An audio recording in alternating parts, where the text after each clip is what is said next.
Hello, everyone, and thank you for listening today. My name is Sarah Dalton, and I am a program specialist with the Health Research and Educational Trust.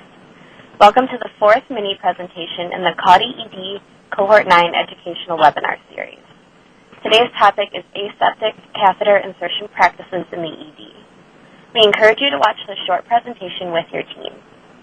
At the end of the presentation, there are a few tips for success to discuss as a group. This presentation is intended to accompany the June 2nd ED coaching call hosted by the New Jersey Hospital Association. Today's presenter is Ms. Melissa Manojlovic. Melissa received an associate degree in nursing in 1985, master's degree in 1989, and PhD in 2003. She has been on the faculty of the University of Michigan School of Nursing since 2004, where she is currently an associate professor. Melissa's own program of research focuses on how communication between physicians and nurses affects outcomes for hospitalized patients. She also conducts research with Drs. Sanjay Saint and Sarah Krein to find ways to reduce hospital-acquired conditions such as CAUTI. Melissa maintains CCRN certification by practicing at the bedside at the Critical Care Medicine Unit at the University of Michigan Health System 2 days a month. And I'd now like to turn it over to Melissa. Thank you, Sarah. I appreciate that introduction. Hello, everybody. I'm just so delighted to be with you today. Talking about aseptic catheter insertion practices in the ED, we are focusing on engagement today. I've got a few learning objectives for you in this short little presentation. You should be able to discuss barriers to the ED staff and how can we improve engagement. And we're also going to be able to describe strategies to engage your ED staff in aseptic insertion technique. The ED is a really very busy, very crazy, sometimes out-of-the-world experience, and it can be really hard to engage staff in something that seems simple, like aseptic insertion. But we'll be talking about how to do that, and hopefully you'll get some tips that you can take back and use in your own facilities. We know that the guidelines for preventing CAUTI have always recommended aseptic insertion technique. And when you talk to healthcare providers who insert catheters, they all say they use aseptic technique. However, in multiple observation studies, at least half of the time, there are significant breaks in aseptic technique. So people don't always they don't always do what they say, although everyone means well.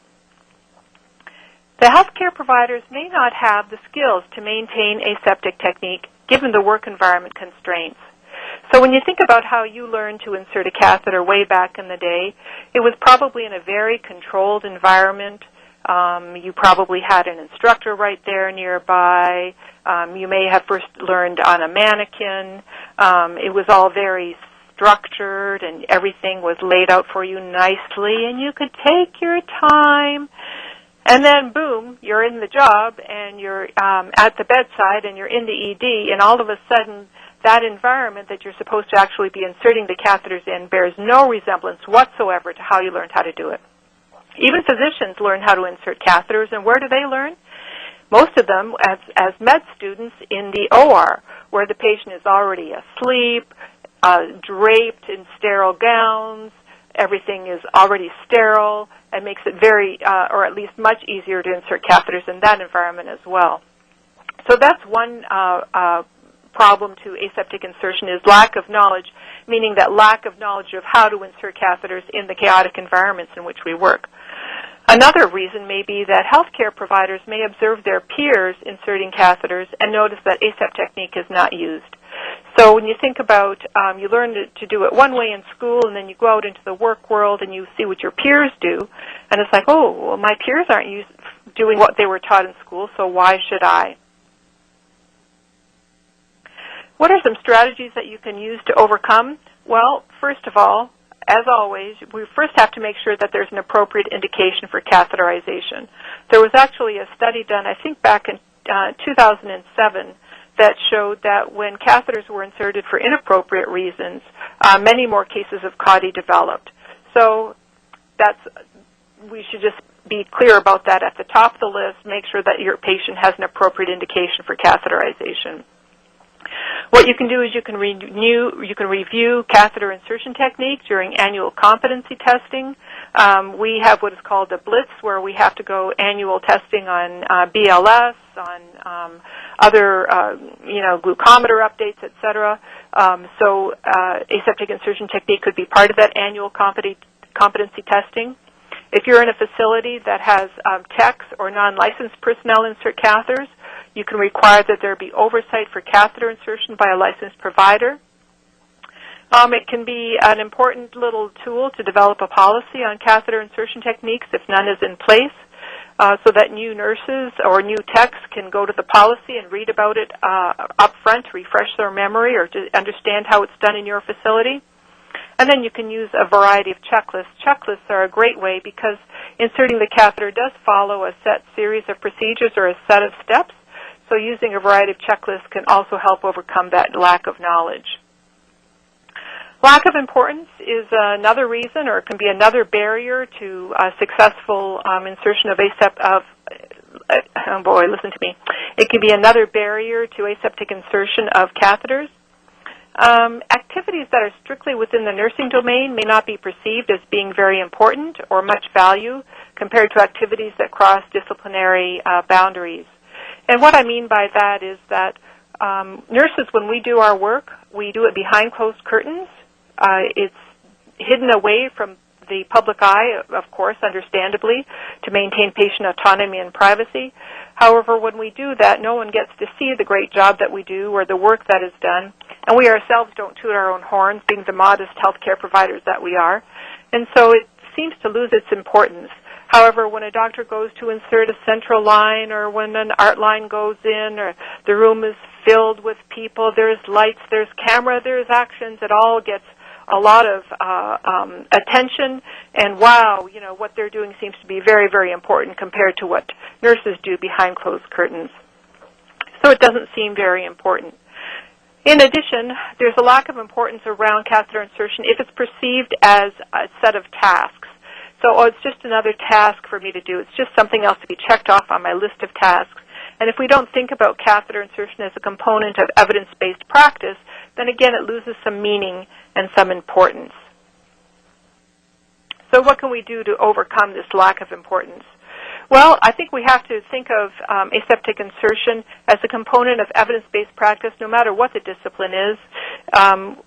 It does follow the evidence. There is evidence to suggest that aseptic insertion is the way to go. We've already talked about having an appropriate indication. So there's evidence around these principles. And if we think about it as part of my practice and that I need evidence to practice at the top of my license, this is a way to make it more important. Developing a culture where evidence-based practice is recognized and rewarded is another important strategy. In a culture where evidence-based practice is recognized and rewarded, then everyone is more in line and in agreement with performing practices that are aligned with the evidence. And if we think about our nursing practice, as this is a component of my nursing practice consists of many components, and it's not just a task to be done. Again, that raises the level of importance to this and makes it more likely to be something that we're going to pay attention to. Another barrier to aseptic insertion is lack of feedback. So patients move from the ED to other units, and there's really no systematic process to let the ED staff know of patient outcomes. You don't really know what happened to the patient. Many times you don't even know what the diagnosis is. Off they go to the floor or the ICU or wherever, and you really have no way of knowing what happened to them. So a way to, or a strategy to overcome this lack of feedback to let staff know what's happening is to post the CAUTI rates for all of the units so that comparisons can be seen. Or at the very least, post the CAUTI rates in the ED for those units where the bulk of the patients go. And if you see those monthly CAUTI rates, it gives you some feedback on how what you did in the ED is affecting patients who have gone elsewhere. So those are some barriers. And a final one here is lack of resources. So when you think about what are resources, time is a resource, obviously money, space, equipment, these are all resources, and when there's constraints on those resources, they can all contribute to situations where aseptic insertion technique is not used. Also, we have human resources, and when you have variation in staff, this also contributes to a lack of resources. When you have high turnover, getting the staff up to date, when you have understaffing and people are running around trying to do 2 or 3 people's jobs at the same time, all of these variation in staffing resources contribute to this just general sense of we just don't have enough time or people to do what we need to do. Obviously, we can't overcome many of these resources, but we can minimize their impact. So, for example, having adequate supplies, such as over-the-bed tables, so that people are not setting up or trying to set up sterile fields on dirty linen hampers or on open garbage cans, as we noticed in some of our studies. Having hand sanitizers available, and also having them in consistent locations. This is helpful. Obviously, having enough sterile gloves, having the best type of kit to stock for your patient population. So ask yourselves, would individual supplies be better than having a kit? So, for example, in RED, in a study that we did, we noticed that 30% of the catheters were temp-sensing Foleys. Temp-sensing Foleys are not in your standard kit, quote-unquote. So the nurses have to run and get a kit as well as a temp-sensing Foley. This can set up situations where there may be lack of aseptic insertion technique in trying to set all of this up in as sterile an environment as possible. We also need to make sure that there are adequate facilities for hand hygiene. People need to wash their hands with soap and water as well as using alcohol hand rub. So there are some strategies that you might want to think about to overcome these lack of resources. When we think about aseptic insertion, you can think about a whole series of checklists that you can use, or you can think of what are really those components that really absolutely have to be maintained. And there are only 5, and I've got them for you here on this slide. You need a sterile field. You need to perform hand hygiene immediately before and after insertion. You need to use sterile gloves, drapes, and sponges. You need to use appropriate antiseptic or sterile solution for the cleaning, as well as a single-use packet of lubricant jelly for the catheter tip. And if the catheter is accidentally contaminated, you have to discard it and get a new sterile catheter and try again. These are all that you need to have aseptic insertion technique. Nothing else really matters as long as these components are maintained. So some tips for success then. A non-punitive culture, visible and supportive leadership. And what I mean by that is having your leadership who's actually there in the unit with you, watching you as you work, not over your shoulder watching you, but just seeing what you're doing, seeing some of the challenges that you're experiencing, watching your workflow. How are they doing it? Where are the supplies? How far do they have to go to get the supplies? Look at the supplies themselves. Oh, my goodness, look at the stock. Are we using all of this stock? Stock sitting on the stock cart is money that is not being put to good use. Do we have too many of this kind of supply? Look at, here's the hand rub, the alcohol hand rub in this location outside of this room, but over here it's in a separate, different location outside of this room. Your leadership can see people running around, can see people maybe stopping, reversing themselves, going back because something doesn't quite work right. All of these things, the leadership, once they see, can then use to incorporate into strategies that they can then take forward to other leaders to say, you know, there's something not quite right in the ED. What can we do to help our staff so that they can do their jobs better? So another tip for success is to identify system-wide barriers to aseptic insertion. So obviously lack of adequate supplies is a system-wide barrier, lack of space for a sterile field setup, lack of manpower. These are all barriers to aseptic insertion as well as to other components of practice. So there's a sense that if you're having trouble with aseptic insertion technique, you may be having trouble with other areas of your practice, and that this all requires leadership attention and may be part of a larger system-wide issue. Trying to allocate resources to overcome as many barriers as possible is another tip for success, although this too can be difficult. So I mentioned having too many supplies on the supply cart, resources, financial resources sitting there not being used, taking more of a Toyota lean approach, having less money put into the resources on the card and putting more money into the resources such as adequate supplies or adequate space may be helpful. But again, you need that leadership there to actually see what's happening in the ED so that they can help the staff make those determinations. More tips for success. It's important, I think, to think about transitioning to an evidence-based practice approach for patient care delivery.